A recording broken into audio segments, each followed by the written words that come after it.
Tus cicatrices son hermosas para Dios. Sharon James. Cómo encontrar paz y propósito en tus heridas del pasado. Capítulo 5. Reemplazando las heridas con cicatrices. ¿Quieres quedar sano? Juan 5:6. El rostro de Bárbara mostraba las líneas y arrugas de una mujer que llevaba años arrastrando consigo resentimiento y pesar. Luego de escuchar mi historia, me preguntó si podía hacer una parte y hablar con ella. Nos sentamos en un mullido sillón y ella comenzó. Fui criada en un hogar religioso, la menor de 12 hijos, me explicó. Mi padre bebía mucho y continuamente nos menospreciaba. Mi madre hacía muy poco por protegernos, aun cuando él nos hacía desfilar por la casa en nuestra ropa interior. Creo que ella le tenía miedo. Él siempre la estaba contradiciendo y eso la hacía estar nerviosa todo el tiempo. Mi padre nos dijo que los primeros 4 hijos habían sido planeados, continuó, pero el resto de nosotros habían sido accidentes. Yo fui uno de esos accidentes. Todos los hijos nos bañábamos juntos y recuerdo que uno de mis hermanos me tocaba en lugares inapropiados. Varios años más tarde, recuerdo haberle hecho lo mismo a uno de mis vecinos. Yo escucho que usted dice que hay que dejar atrás el pasado, continuó, y que Dios nos perdona cuando se lo pedimos. Sé que la Biblia dice que somos una nueva creación en Cristo, que lo viejo se ha ido, que lo nuevo ha llegado. Pero no me puedo perdonar a mí misma por lo que he hecho y no puedo perdonar a mi padre por hacer que yo sea de esta manera. Me es muy difícil dejar ir el pasado. Bárbara y yo seguimos hablando por un largo tiempo y pude ver que por qué no íbamos a llegar a ninguna parte. Finalmente le dije, Bárbara, vamos a orar. Por favor, escúchame. No quiero que pienses que fui demasiado severa con esto. Pero Dios me reveló algo mientras orábamos. No era que Bárbara no podía dejar ir su pasado, era que ella no quería dejar ir su pasado. Como un niño que se sigue rascando la cascarita de una herida. Bárbara continuaba rascando la cáscara de las heridas en su vida, no dando oportunidad a que realmente pudiesen curarse. Olvidando lo pasado. Hay muchas cosas de mi niñez que no recuerdo. Tengo una vaga memoria de 2 o 3 incidentes ocurridos entre mi nacimiento y mis 6 años. Tengo pocos recuerdos de cuando tenía 7 años y es realmente a los 8 años cuando mis recuerdos comienzan a aparecer nítidamente en mi pantalla. Las pocas memorias que tengo de esos primeros años no son agradables. Recuerdo a mi padre pegándole a mi madre, arrojando objetos por la casa y sus discusiones violentas. Recuerdo momentos tensos en las horas de las comidas, horribles fiestas familiares y solitarios eventos en las escuelas, en la escuela en la que mis padres brillaban por su ausencia. Recuerdo que me escondía en un armario oscuro o me iba al techo de la casa y en esos lugares dejaba que mi imaginación volara hacia un lugar donde era amada y apreciada. Pero los traumas de la niñez tienen una manera de ensombrecer todos los días soleados que pudieron existir. Claro que también había momentos felices. Recuerdo ver a mi madre cocinando ricos platos sureños. El pollo con buñuelitos era mi plato favorito. Recuerdo los veranos en casa de mi abuela y el sentimiento de que para ella era la nieta favorita. Creo que hacía que todos sus nietos sintieran que eran especiales. También recuerdo las vacaciones en la playa donde comenzó mi amor por la costa y el mar. Sí, hubo momentos felices.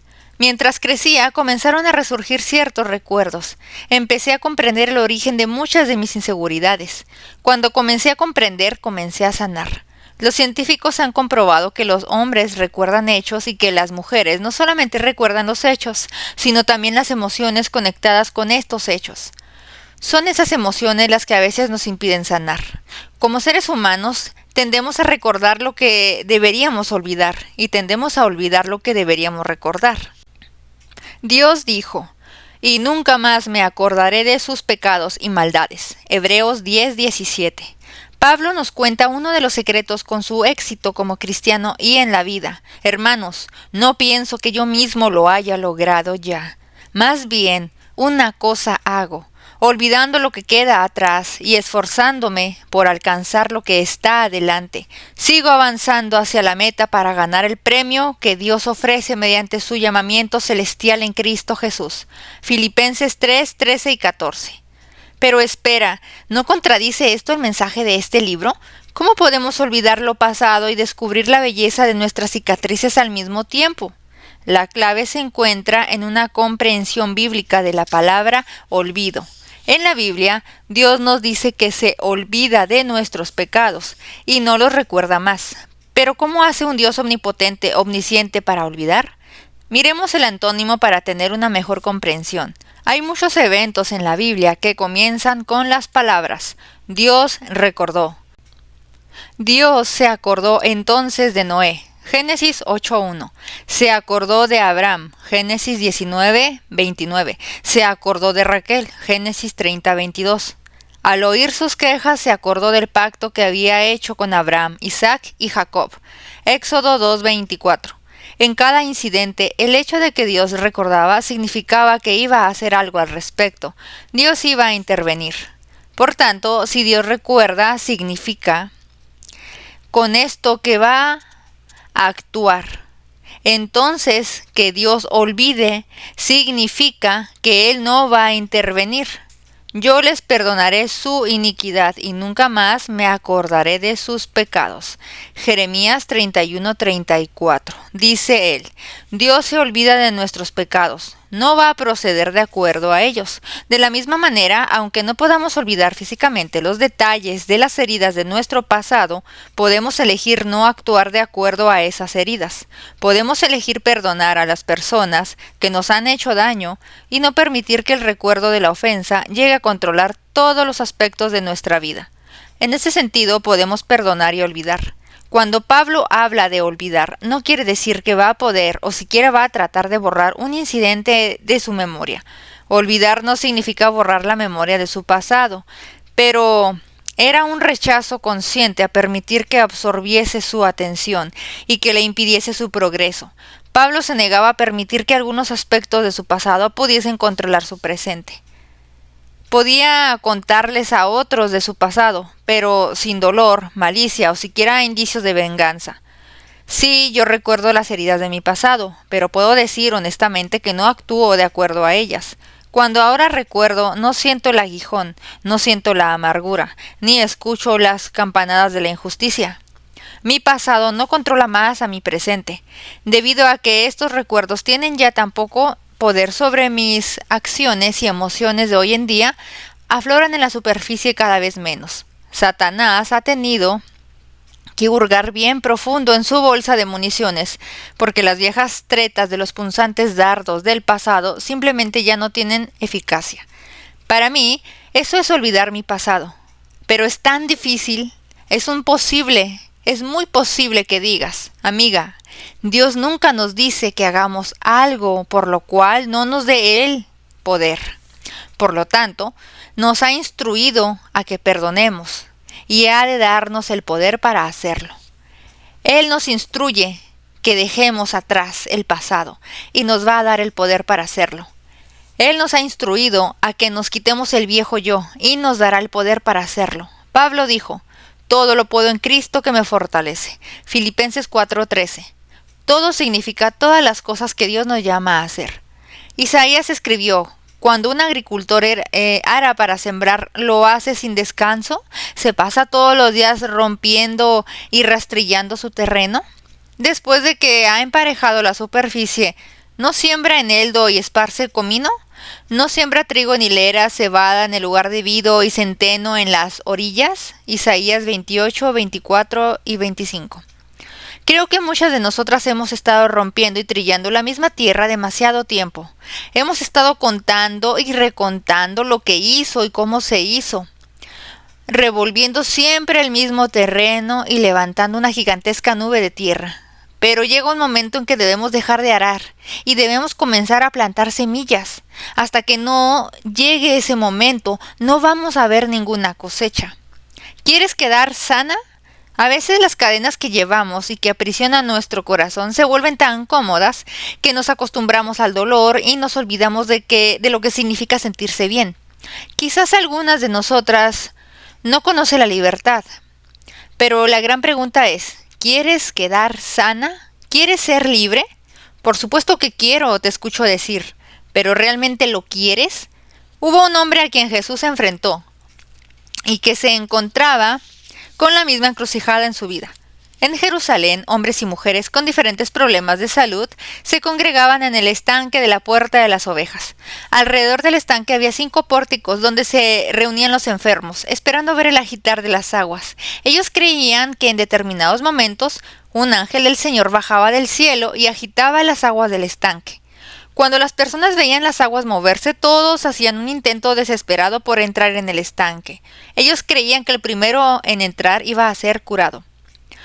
Un hombre inválido había estado esperando por 38 años. Cuando Jesús lo vio echado en el suelo y supo que había estado allí por tanto tiempo, le preguntó, ¿quieres quedar sano?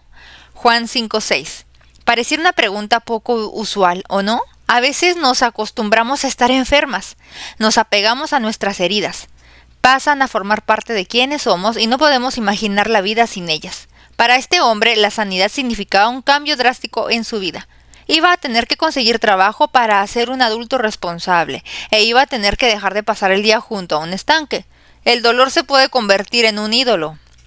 No significa que lo adoremos en el buen sentido de la palabra, pero igualmente lo adoramos como una fuerza poderosa y le permitimos que controle nuestra vida. Cuando permitimos que nuestro pasado dictamine nuestro futuro, le estamos dando el poder como un Dios y lo estamos convirtiendo en un ídolo. Podemos abrazar nuestros dolores y hacer un altar de nuestras aflicciones o podemos ofrecerlos a Dios como un sacrificio de alabanza. La decisión es enteramente nuestra. ¿Quería el hombre inválido sanarse? Él no le había pedido ayuda a Jesús. Pareciera como que se aferraba a su enfermedad y le echaba la culpa a los que estaban alrededor. Una víctima de las circunstancias. No tengo a nadie que me meta en el estanque mientras se agita el agua. Juan 5:7. No sabemos si había perdido la voluntad como para ser sanado, si había temido el perder las entradas que estaba percibiendo como mendigo, o si simplemente ya había aceptado su invalidez como un destino en la vida. De todos modos, inesperadamente se encontró frente a aquel que le podía dar libertad. El hombre nunca respondió a la pregunta de Jesús. Por su parte, Jesús le dijo simplemente, levántate, recoge tu camilla y anda. Juan 5:8. Y así lo hizo. 38 años es mucho tiempo para estar inmovilizado, pero, sin embargo, en mi propia vida ha habido cosas que me han frenado por la misma cantidad de tiempo. Estaba paralizada por sentimientos de inferioridad, de inseguridad, de sentirme inadecuada, debido a mensajes de mi pasado. Entonces Jesús me preguntó, ¿quieres quedar sana? Satanás quiere utilizar nuestro pasado para paralizarnos. Dios quiere utilizar nuestro pasado para impulsarnos. La decisión es nuestra. Una mano de ayuda. ¿Puedo llevarte a que conozcas a otro hombre con un impedimento físico? Ay, cuánto conmueve mi corazón la historia en Marcos 2, versículos 1 al 12. Un día Jesús viajó a Capernaum, la ciudad natal de Pedro. La gente del lugar había escuchado cómo Jesús había sanado a los enfermos, había hecho caminar a los inválidos y echado a los malos espíritus. Esa noche la gente se metió en todos los rincones de la casa de Pedro, hasta afuera de la casa para escuchar a Jesús.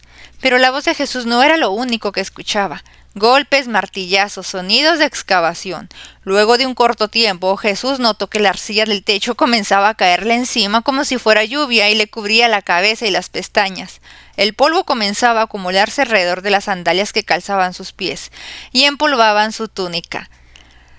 Mientras Jesús levantaba sus ojos hacia el techo, vio un agujero cada vez más grande y a 4 hombres muy decididos. Luego de cierto tiempo, la gente abrió grandes los ojos al ver cómo un 5.º hombre descendía a través del agujero en una camilla y era colocado a los pies de Jesús. Jesús miró al hombre paralítico que yacía en la camilla frente a él y simplemente dijo, «Hijo, tus pecados quedan perdonados». Marcos 2:5. Pero espera, ¿era eso lo que el hombre quería? ¿Era eso lo que sus amigos tenían en mente?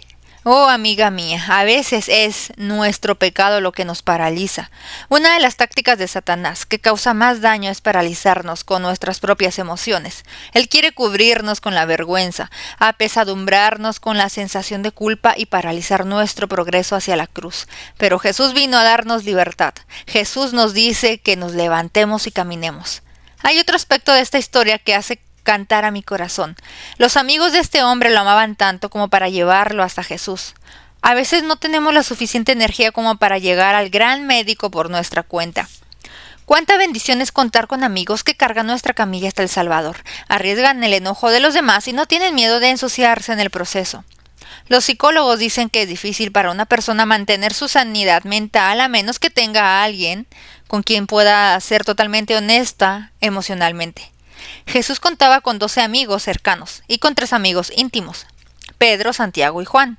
Es realmente un regalo contar con una persona con la que podamos ser completamente honestas. ¿Cuánto mejor si tenemos 2 o 3? Alguien dijo una vez, un amigo escucha la melodía en mi corazón y me la canta cuando mi memoria falla. Una amiga me puede recordar la fidelidad de Dios cuando mis memorias se oscurecen por las circunstancias de la vida. ¿Tienes una amiga que se encuentre emocionalmente o espiritualmente paralizada debido a pecados o un trauma del pasado? ¿Cómo estás dispuesta a ayudarla? ¿Estás emocionalmente o espiritualmente paralizada debido a pecados o traumas de tu pasado? ¿Estás dispuesta a permitir que otra persona te ayude a caminar nuevamente? Santiago nos dice, humíllense delante del Señor y Él los exaltará. Santiago 4:10.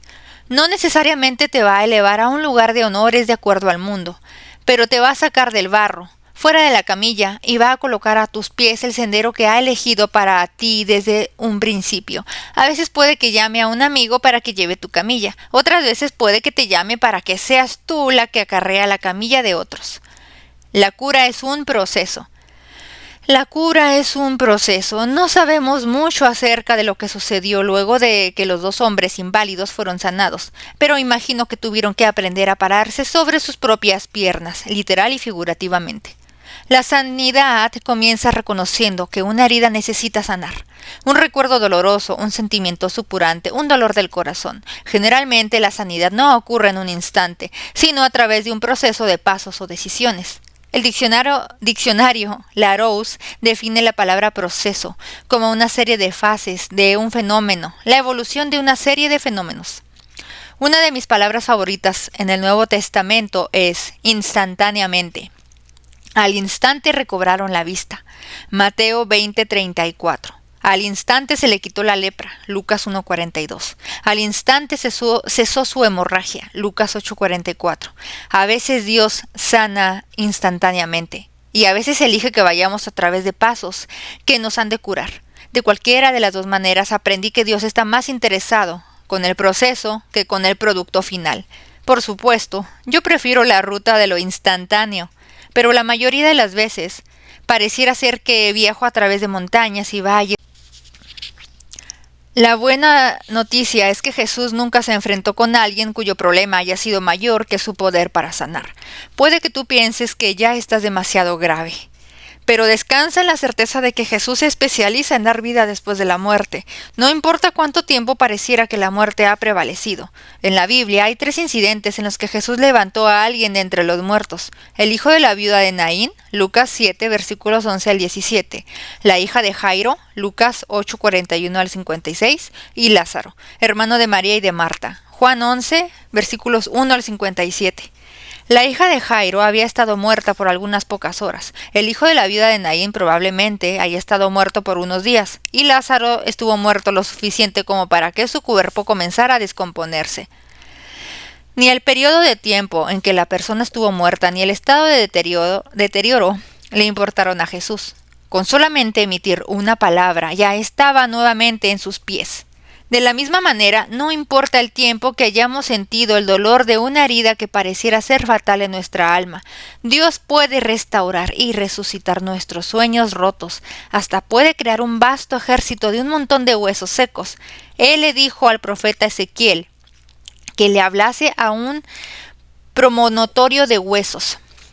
Profetiza sobre estos huesos y diles: huesos secos, escuchen la palabra del Señor. Así dice el Señor omnipotente a estos huesos: yo les daré aliento de vida, y ustedes volverán a vivir. Les pondré tendones, haré que les salga carne y les cubriré de piel. Les daré aliento de vida, y así revivirán. Entonces sabrán que yo soy el Señor. Yo profeticé, tal como el Señor me lo había ordenado, y el aliento de vida entró en ellos. Entonces los huesos revivieron y se pusieron de pie. Era un ejército numeroso. Ezequiel 37, versículos 4 al 6 y versículo 10. Si Dios puede tomar una pila de huesos secos y transformarlos en un numeroso ejército, bien puede también tomar los pedazos rotos de nuestra vida y transformarnos en poderosos guerreros para su causa. Eric Liddell dijo una vez: puede que parezca que las circunstancias han destrozado nuestra vida y los planes de Dios para nosotros, pero Dios no está como un inválido entre las ruinas, llorando las pérdidas. Beth es una de mis mejores amigas. Estuvo casada por 24 años cuando su esposo decidió abandonar la unión matrimonial. Beth es una cristiana fuerte y por 5 años mostró un rostro sonriente diciendo a todos a su alrededor, incluyendo a sí misma: Jesucristo es suficiente. Tiene 2 hijos absolutamente increíbles que aman al Señor y sirven en determinadas facetas de ministerio. Y aún así me he preguntado varias veces si ella era la primera persona que yo había visto que logró saltear el proceso de luto que sigue a un divorcio devastador. Pero no fue así. 5 años después del divorcio, Beth y yo estábamos hablando por teléfono acerca del maravilloso hombre que había estado saliendo con ella en los últimos 2 años. Beth, ¿qué le pasa a Randy? ¿Por qué se demora tanto?, le pregunté. Yo ya quiero escuchar las campanadas para la boda. Sharon, no creo que el problema sea Randy, creo que soy yo, me contestó. Estuve casada por 24 años y honestamente tengo problemas para volver a confiar. Sé que Randy no es para nada como mi primer esposo. Él amó a su primera esposa y ambos tuvieron un increíble matrimonio en el que Cristo ocupaba el centro, antes de que ella muriera de cáncer. Pero hay algo que no está bien en mí. Beth, yo creo que nunca te permitiste llorar tu pérdida.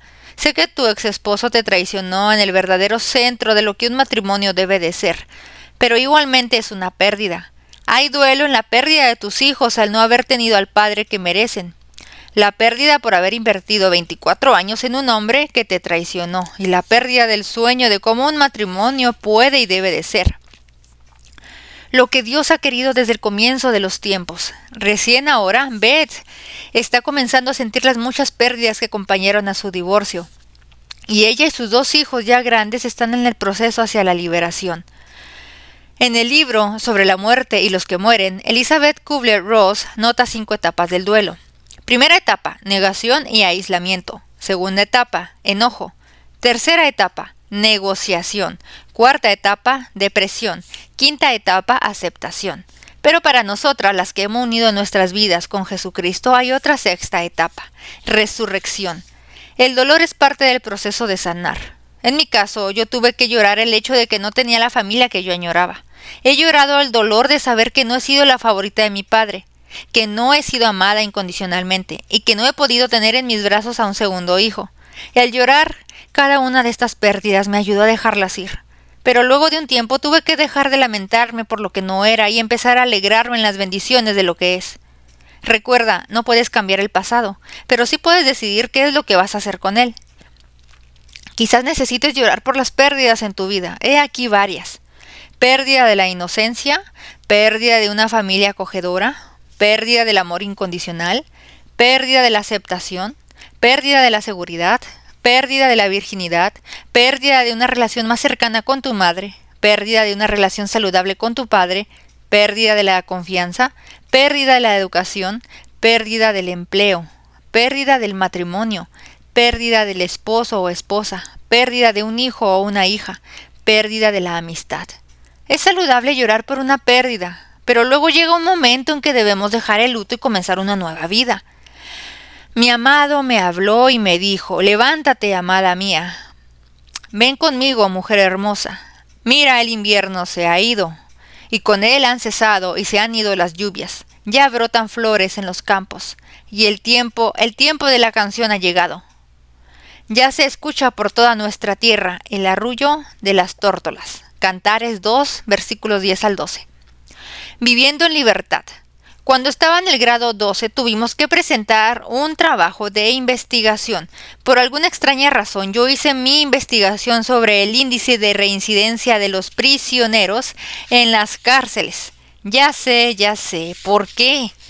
Te aseguro que no puedo recordar la razón que tuve para elegir este tema, pero pude aprender varios datos interesantes acerca de cuán a menudo los que estaban en prisión, cumpliendo su condena, iban a regresar a prisión luego de ser puestos en libertad. Permíteme darte algunas estadísticas más actualizadas. Entre los 300,000 prisioneros puestos en libertad en los 15 estados de los Estados Unidos en 1994, un 67.5% fueron arrestados nuevamente por nuevas ofensas dentro de los primeros 3 años. Un 49% fueron nuevamente procesados por nuevos crímenes.